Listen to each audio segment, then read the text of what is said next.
कछुआ और खरगोश।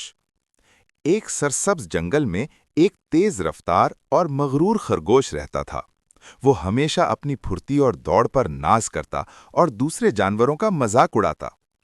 उसी जंगल में एक कछुआ भी रहता था, जो आहिस्ता चलता मगर निहायत सब्र वाला और मेहनती था। एक दिन खरगोश ने कछुए को आहिस्ता चलते देखा तो जोर जोर से हंसने लगा और बोला, अरे कछुए मियाँ, तुम तो चलते चलते थक ही जाते हो। मैं तो हवा की तरह दौड़ता हूँ।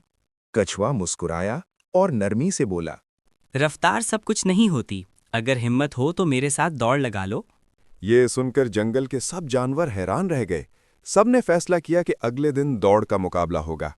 मुकाबले के दिन दौड़ शुरू हुई। खरगोश एक झटके में बहुत आगे निकल गया। उसने पीछे मुड़कर देखा तो कछुआ बहुत पीछे था।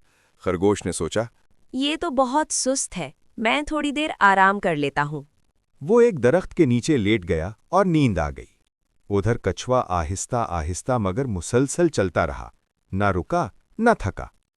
जब खरगोश जागा तो देखा कि कछुआ तो मंजिल के करीब पहुंच चुका है। खरगोश ने पूरी ताकत से दौड़ लगाई मगर बहुत देर हो चुकी थी। कछुआ पहले ही मुकाबला जीत चुका था।